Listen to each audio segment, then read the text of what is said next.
histoire. Aujourd'hui, j'ai avec moi Michael Lebeau, qui est également mon mari, mais aussi le fondateur des sites enseigne-moi.com. Salut chérie. Salut. Ça va ?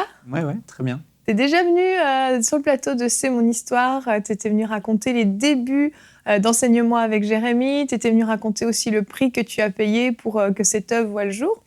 Et aujourd'hui, tu vas nous raconter, en fait, une année très précise, l'année 2017, c'est ça 2007, pardon. Ouais. 2017, c'était l'année dernière. L'année 2007, juste après la création du site enseigne-moi.com, le site est sorti. Mais forcément, le site ne vit que par des dons. C'est encore un site qui est tout nouveau, qui commence à être connu dans la francophonie. Et donc, Enseigne-moi n'a pas les moyens de te salarier. Et donc, vous prenez une décision pour pouvoir que vous puissiez vivre, en fait, parce que vous étiez plusieurs. C'est ça. On était une petite équipe et puis il n'y avait qu'une personne qui avait une moitié de salaire. Et puis, on ne pouvait pas salarier tout le monde pour pouvoir travailler à Enseigne-moi. On avait déjà travaillé pendant plusieurs années par la foi pour Enseigne-moi. Oui. Et là, on s'est dit, on a une idée, pourquoi pas créer une entreprise de création de sites web, une web agency. On va faire des sites pour des églises. Et puis, ça va nous permettre de gagner de l'argent et de dégager une partie du temps pour travailler sur les projets d'Enseigne-moi. C'était une bonne idée en soi. C'est ça. Sauf que le marché n'était pas mature et puis les églises n'avaient pas beaucoup de moyens et elles avaient de grandes ambitions.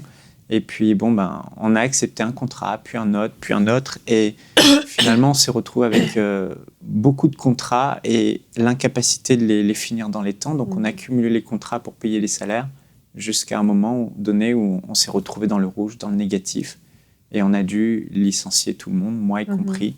Et l'entreprise était dans le négatif. Il fallait trouver une solution pour payer les sous qu'il fallait pour le gouvernement. Et en plus, il y avait 5-6 gros projets web à terminer qui étaient commencés et non achevés. C'est énorme. Donc, c'était terrible. Ouais. Et là, tout le monde, comme tu l'as dit, tout le monde a été licencié.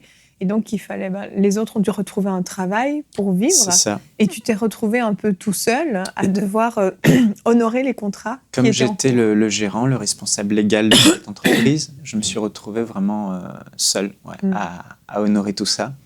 Et ça a été une année inconfortable parce que c'était une année où j'étais au pied du mur finalement et je devais vraiment dépendre de Dieu. Mais quand j'y repense aujourd'hui, je ne regrette vraiment pas parce que c'est au cours de cette année que j'ai vraiment expérimenté la fidélité de mon Père Céleste. Et j'ai découvert encore plus à quel point Dieu est un papa. Un papa avec moi, je suis son enfant, je suis son fils. Et qu'en tant que Père, il prend soin de tous mes besoins. Amen. Comme Jésus le dit dans Matthieu chapitre 6, c'est pas juste pour raconter une histoire que j'ai dit ça, c'est réellement vrai. Dieu est notre Père. Et là, j'ai vraiment expérimenté tellement de fois. Je suis allé dans le lieu secret en prière. Et puis j'ai dit, papa, j'ai tel besoin, je ne sais pas comment faire, je n'ai pas de solution, j'ai 0 argent du gouvernement, 0 argent de mes parents, pas d'APL, pas d'aide au logement, j'avais absolument rien, pas de chômage. Tu avais 0 revenu. C'est ça, comme j'étais gérant, je ne pouvais même pas toucher de chômage parce qu'un gérant n'a pas droit au chômage. Et des contrats et des dettes à honorer, morales. C'était des pasteurs, des gens que je connaissais. Je ne pouvais pas dire, c'est fini, on met la clé sous la porte. Non, fallait que j'avais besoin sérieusement de gros miracles. Exactement. Et tu ne pouvais pas travailler à part parce que justement, tu devais honorer ces contrats. Donc, tu allais rentrer dans une saison de programmation web intensive où tu allais devoir faire des sites internet à la chaîne, mais avec 0 revenu. Donc, comment tu faisais ? Tu avais un loyer à payer ? Oui, j'habitais dans un petit 18 mètres carrés, attention, en région parisienne, et je payais 800 € par mois. C'est de la folie. Ton propriétaire était un voleur. Non, mais ça coûte très cher en région parisienne. Et puis, j'avais eu du mal à trouver mieux. Et finalement, j'avais pris ça. Et puis, après avoir perdu le travail, plus moyen de payer le loyer. Et je me souviens, le propriétaire, je devais lui donner l'argent le lundi. J'étais avec un ami. Et puis le propriétaire était venu, « Monsieur Lebeau, lundi, vous amenez l'argent du loyer ?»« Oui, monsieur, lundi, vous aurez l'argent du loyer. » Puis je dis à mon ami, « J'ai que 400 €. » Il me dit, « Mais comment tu vas faire ?» Et là, j'ai dit, je vais aller prier ce soir et je vais demander à mon père de pourvoir. Voilà. Et c'est ce que j'ai fait. Le soir, j'avais l'habitude d'aller dans un parc. Je sortais toujours pour aller dans un lieu pour retrouver le Seigneur. Et j'aimais ce moment. Et il y a quelque chose de tellement particulier dans le fait d'aller dans un endroit juste pour retrouver le Seigneur. C'est le fait de prendre un rendez-vous avec lui. Oui. Jésus a parlé du lieu secret, là où le Père nous voit. Quand on ferme notre chambre, il est là, il le voit dans le secret, il nous rendra. Et moi, mon lieu secret, c'était un parc. J'allais tard le soir, souvent vers 23h, minuit, et puis je priais. Et je me souviens, j'étais allé dans ce parc ce soir-là, j'ai fléchi le genou, et j'ai fait une simple prière. J'ai dit, Père, tu vois, j'ai pas d'argent, je dois payer mon loyer. J'ai dit, Papa, je sais que tu pourvois mes besoins, et je te demande de me donner, d'une manière ou d'une autre, ces 400 € avant lundi, parce qu'il faut que je paye ce loyer. Et tu l'as remercié. Je l'ai remercié, et puis là, j'ai attendu, jusqu'au dimanche, toujours rien. Et je le remerciais, je disais merci Seigneur, je ne doute pas. Et je ne doutais pas, je savais qu'il était fidèle et je lui faisais vraiment confiance. Tu étais en paix. J'étais en paix. Je n'ai pas essayé d'appeler quelqu'un pour essayer de trouver de l'argent. J'attendais à ce que mon Père Céleste pourvoie, puisque je lui ai demandé. Amen. Et qu'il a promis. Jésus a dit, si les lys des champs sont vêtus mieux que Salomon, même dans toute sa gloire, à combien plus forte raison votre Père vous revêtira. Et les oiseaux ne sèment ni ne moissonnent, et pourtant le Père Céleste pourvoit à leurs besoins. Donc, à combien plus forte raison je ne vaux pas plus qu'un oiseau. Et c'est comme ça que j'attendais. Et le dimanche, je visitais l'église d'un ami, et personne ne me connaissait. Je me suis assis à ma place, avec tout le monde, là, dans les rangées. Et à la fin, il y a un jeune homme qui vient me voir, il me dit... il se présente, et je me présente et tout ça. Il me dit, tu vas où? J'ai dit, je dois aller à la gare. J'ai pas de transport pour aller à la gare. Il me dit, je peux te ramener si tu veux à la gare? J'ai dit, ok, merci. Donc il m'a conduit avec sa voiture. C'était un jeune étudiant qui venait de terminer ses études. On mange ensemble. Et puis à la fin, au moment où j'arrive au niveau du train, il me donne une enveloppe. Il me dit, tiens, c'est pour toi. J'ai dit, ah, merci. Voilà, j'ai eu à cœur de te donner ça. Sans plus. Donc je prends l'enveloppe, je le remercie, on s'échange nos numéros. Et puis j'arrive dans le train, j'ouvre l'enveloppe, je regarde. Et c'est un chèque blanc, donc pour que je puisse mettre mon nom, avec un montant de 400 €. Wow. 400 € précisément, exactement la somme que j'avais demandé à Dieu, dont j'avais besoin.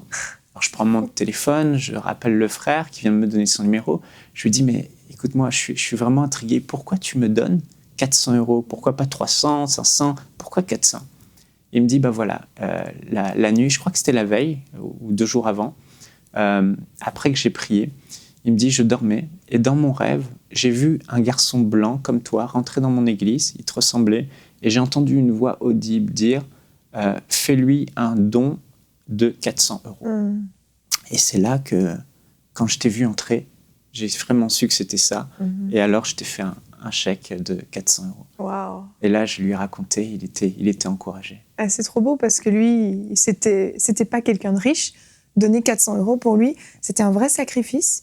Dieu n'a pas suscité un couple riche ou je ne sais qui. Il a pris un jeune qui vient de finir ses études pour te bénir. Et c'est certain, il a été béni en retour. C'est ça, ça me fait penser à... J'ai tout de suite pensé à l'histoire de Élie et de cette veuve qui était là. Avec du recul, quand j'y pense, Jésus a dit qu'il y avait beaucoup de veuves en Israël. Mais Dieu a envoyé Élie, son prophète, vers une veuve qui était étrangère, la veuve de Sarepta, parce que cette veuve, c'était la plus pauvre des veuves, elle allait mourir, et elle avait foi en Dieu, certainement qu'elle criait à Dieu, et Dieu voulait la bénir. Mais pour la bénir, il y a un principe, on connaît, c'est celui de donner. Si tu donnes, tu vas recevoir. Et Dieu a mis Élie dans sa vie pour que Élie, elle puisse semer dans sa vie et récolter en abondance. Et on sait que ses besoins ont été pourvus. Elle a été sauvée de la famine. Et ce jeune homme, oui, c'est clair que Dieu voulait le bénir. Et il me racontait que pour lui, c'était aussi un sacrifice. Vraiment? Parce que c'était ses économies. Il cherchait du travail, il ne trouvait pas de travail. Wow. Bon, je ne l'ai pas rappelé après, mais je sais que Dieu a pris soin de lui. S'il nous écoute, j'aimerais vraiment qu'il nous écrive pour savoir. J'aimerais savoir ce qu'il est devenu. Ce serait super. Ouais. Et tu parles de la veuve de Sarepta. Et justement, la veuve de Sarepta, pour toi, c'est une histoire qui est pleine de sens pour toi, parce que tu l'as expérimentée toi-même. Raconte-nous cette histoire. La même année, toujours en 2007. Donc, cette même année, il fallait payer le premier loyer. J'ai pu le payer grâce au Seigneur. Et puis après, les mois suivants, il fallait aussi les payer. Et puis, 800 € tous les mois quand tu n'as rien et que tu dois faire des sites web et tu n'as pas d'argent. C'était compliqué. Alors, je me souviens que j'étais dans le bureau justement d'une des personnes, un des pasteurs que je connaissais, avec son assistante, on parlait de son site, etc. Et elle ne connaissait pas ma situation. Et puis, j'étais là en train de les écouter. Puis, à un moment donné, plus personne ne parlait, il semblait. Et j'ai entendu audiblement une voix dire « la veuve de Sarepta ». Mais c'était audible, comme si ça résonnait encore en moi. Et j'ai dit « mais excusez-moi, qui a dit la veuve ?» Et à l'époque, je ne me souvenais pas de ce nom Sarepta. Je connaissais l'histoire de la veuve, mais Sarepta, non. Et j'entendais encore cette phrase résonner en moi. J'ai dit « qui a dit la veuve de Sarepta ?» Et puis là, le pasteur dit « la veuve de Sarepta, oui, c'est dans la Bible, c'est la veuve de Élie. » Je dis « ah oui, c'est vrai. Wow. » Et il me dit « mais personne n'a dit ça. Ni mon assistant, ni moi, on n'a pas dit la veuve de Sarepta. Mais quelqu'un a dit la veuve de Sarepta. » Et je me retournais, j'ai dit « mais c'est pas possible, je l'ai entendu. » Et puis il a dit « non, écoute, c'est Dieu qui veut te parler, on n'a rien dit. » C'est énorme. Et puis là, je suis rentré, puis j'ai compris que l'histoire de la veuve de Sarepta, elle était vraiment appropriée pour moi, parce que Élie, Dieu pourvoyait d'une manière surnaturelle en emmenant de la nourriture par un corbeau. Oui. Et aussi, il avait l'eau du torrent. Mais quand il y a eu la famine et la sécheresse, il n'y avait plus du tout d'eau dans le torrent. Et la Bible dit que quand le torrent fut à sec, Dieu conduit Élie vers une pauvre veuve, la veuve de Sarepta, pour que la veuve prenne soin de lui, en fait. Et donc, c'est grâce à la veuve de Sarepta qu'Élie a pu traverser aussi la famine. Amen. Et moi, dans ma situation, il fallait que je paye le loyer, il fallait que je vive. Et ça devenait vraiment compliqué financièrement, avec ce loyer énorme, mais je ne pouvais pas rompre mon bail ou aller quelque part, c'était compliqué. Et là, tu rencontres un couple de missionnaires, c'est ça? C'est ça. Et là, je rencontre un couple de missionnaires américains qui avaient loué une grande maison en région parisienne pour le ministère, mais ils n'étaient là que quelques mois dans l'année, et plus de la moitié de l'année, ils n'étaient pas là. Et quand je les ai rencontrés, ils m'ont dit « écoute, Michael, est-ce que ça t'intéresserait de rester chez nous? Tu serais logé, tu n'aurais rien à payer, aucune charge, ni eau, ni électricité. Mais ta présence dans la maison permettra de surveiller la maison parce qu'on n'est quasiment jamais là, on est tout le temps en voyage. » Et là, j'ai justement cette femme merveilleuse que je bénis aujourd'hui, qui s'appelle Margaret. Ça a été ma veuve de Sarepta. Vraiment. Et grâce à elle, j'ai accepté, bien sûr. Et puis, le propriétaire a été gentil. Il a accepté que je parte et rompe le bail. Il a compris ma situation. Et donc, j'ai pu aller dans cette maison. Et là, c'était une maison de plus de 150 mètres carrés. Elle était vide tout le temps. J'étais tout le temps tout seul. Wow. Et là, j'ai vraiment loué le Seigneur. Parce que pendant plus d'1 an, j'ai pu rester là. Et j'ai pu travailler tranquillement, finir site après site. Et j'ai dit, Seigneur, je suis un homme de parole. Je ne veux pas délaisser ces clients comme ça et les mettre dans une situation difficile. Je veux faire les choses proprement. Donc, je vais terminer tous les contrats un par un. J'ai travaillé de toutes mes forces pour qu'à la fin de l'année, j'ai honoré tous mes contrats. Oui. Et j'ai fini la fin de l'année, j'ai rayé tout sur la feuille blanche que j'avais écrit. Tout était honoré, terminé. Et après, j'ai pu donner la compagnie à un frère qui voulait la reprendre. Je me souviens, c'est à ce moment-là que je t'ai rencontré. Tu étais dans cette maison, en train d'honorer ces contrats. Et je me souviens de cette période, tu travaillais des heures et des heures et des heures pour finir contrat après contrat. C'est là qu'après avoir entendu la veuve de Sarepta, que Dieu a fait ce grand miracle dans les semaines qui ont suivi. Exactement, c'est extraordinaire. Et il y a une autre histoire qui paraît toute bête, une histoire de vêtements que tu voulais t'acheter, mais pour toi c'était important parce que il faut manger, il faut avoir un toit au-dessus de sa tête, mais c'est aussi bien de pouvoir se vêtir. Et un jour, tu passes devant une vitrine et tu vois toute une tenue, une veste, une chemise, un pantalon dans une vitrine de magasin. Et tu trouves ça beau, tu aimerais pouvoir te l'offrir, c'est ça? C'est ça. Ce jour-là, j'allais assister à une réunion d'un homme de Dieu dans une église au nord de Paris. Et puis, en passant par les galeries, le centre commercial, je vois dans ce magasin un mannequin tout habillé, là, avec une veste, une belle chemise, un beau pantalon. Puis je me suis regardé, j'ai dit « Oh, j'aimerais bien avoir ces vêtements-là, en fait. » Et puis, je savais que je n'avais pas les moyens. Peut-être que sur mon compte bancaire, j'avais peut-être 50 €. Et j'avais un découvert autorisé de peut-être moins 300, quelque chose comme ça. Mais ce n'était pas mon argent. Non. Puis je me suis dit, j'ai regardé le costume, c'était à peu près 300 € l'ensemble. Ah ouais. Je me suis dit, j'étais un peu triste, je suis parti. Je suis parti. Et en partant, je me suis arrêté. Et là, je me suis dit, mais non, mais mon Dieu, c'est mon Père. Et ce n'est pas du luxe que d'être bien habillé, je veux être bien habillé. Donc, je suis rentré dans le magasin et avec ma carte bancaire, j'ai payé. Je me suis retrouvé à moins 250, certainement, dans ces eaux-là, sur le découvert autorisé que la banque autorisait. Et j'ai prié, j'ai dit Seigneur, je te remercie parce que je sais que ça te fait plaisir que je puisse bien m'habiller comme ça. Et puis tu sais que je m'offre pas grand-chose, mais j'aimerais m'acheter ce vêtement. Il faut être dans la foi pour faire ça. Ça. Donc j'ai fait ça. Oui. Puis après, j'avais mon petit sac là, et puis je suis allé à l'église écouter le séminaire de ce pasteur, une grande église, peut-être 1000 personnes.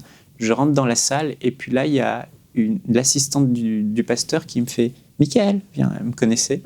Elle m'a appelé et puis je suis allé. Et elle me dit le pasteur, en te voyant entrer dans la salle, a eu à cœur de te faire une offrande d'amour. Et il m'a fait un don, une offrande d'amour de 300 €, exactement quelques heures après, du montant du costume que je venais d'acheter. C'est extraordinaire. J'ai dit merci Seigneur. Wow. Et puis c'est vrai que tout au long de l'année, comme ça, je n'avais pas de revenus, mais c'est vrai que Dieu a pourvu. Je prêchais ci et là, dans des conférences de jeunes, des petites églises. Et puis j'avais un petit peu de dons qui rentraient comme ça, qu'on me faisait. Et puis beaucoup de cadeaux. Les gens m'invitaient à manger, j'avais des cadeaux par-ci et là.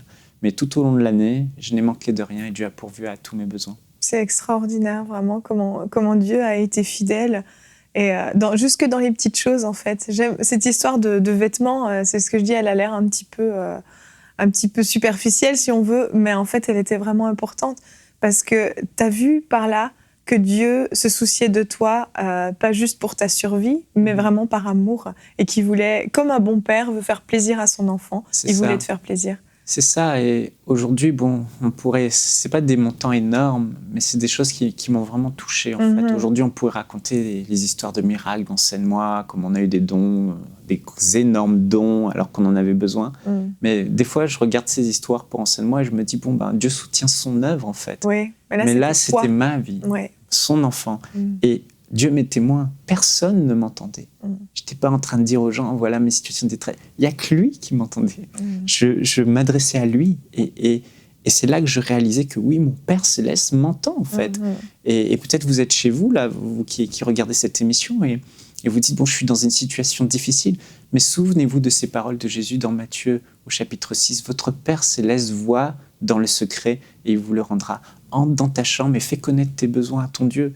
L'apôtre Paul dira ne vous inquiétez de rien, mais faites connaître à Dieu tous vos besoins par des prières, des supplications, des actions de grâce. Et pendant cette période, je lui faisais connaître mes besoins. Papa, j'ai besoin de ça. Mais après ça, j'arrêtais d'embêter Dieu avec ça. Je disais pas, papa, donne-moi. Je faisais des actions de grâce. Je lui disais, Père, merci parce que tu as entendu ma prière et je sais que tu ne me délaisseras pas, tu ne m'abandonneras pas. Souvent, je lui disais, quand bien même une mère abandonnerait ses petits, toi, tu ne m'abandonneras pas. C'est ce que la parole promet. Il est véritablement un Père Céleste qui vous aime, qui prend soin de vous et ayez confiance en lui. Et appuyez-vous sur lui, appuyez-vous sur ses promesses. Il a dit que vous valez plus que des lys, des champs qui pourtant sont revêtus avec plus de gloire que Salomon. Il a dit que les oiseaux ne manquent de rien, il les nourrit. Et vous valez beaucoup plus que des petits oiseaux. Et votre Dieu pourvoira à tous vos besoins fidèlement. Adressez-vous à lui et dites-lui « Papa », appelez-le Papa. Le Père, c'est celui qui pourvoit à ses besoins. Moi, j'ai un fils, Louis, une fille, Sophia, et ils n'ont pas à se soucier de ce qu'ils vont manger ou de ce qu'ils vont boire ou de quoi ils seront vêtus. Papa est là, maman est là, et on s'occupe de tout pour eux. Et on doit toujours rester, même quand on est un homme de Dieu, même quand on est un serviteur de Dieu, toujours se souvenir qu'avant tout, Dieu, c'est notre Papa, notre Père Céleste. Et Jésus nous a révélé Dieu comme étant le Père. Les disciples étaient choqués, mais il a dit, c'est un Père qui vous protège, un Père qui vous aime, un Père qui prendra soin des enfants qu'il a engendrés. Amen, amen. Gloire à Dieu pour sa fidélité. Et je veux rendre gloire à Dieu aussi pour l'obéissance de ceux à qui il a parlé, pour te faire ses dons. Il y a ces deux personnes, le pasteur, le jeune homme, mais il y a eu d'autres personnes aussi qui ont été à l'écoute de Dieu. Et je veux vraiment encourager tous ceux qui nous écoutent à la maison à être à l'écoute de Dieu pour être obéissants. Parfois, Dieu veut passer par nous pour bénir d'autres, mais il va nous bénir aussi en retour. Donc, peu importe l'état de notre compte bancaire, si Dieu nous met quelque chose à cœur, il faut le faire. C'est des pas de foi. Et Dieu est fidèle et il pourvoira aussi à nos besoins, comme il l'a pourvu aux besoins de Michael. Merci chérie d'être venue nous partager ton histoire. Ce fut un plaisir.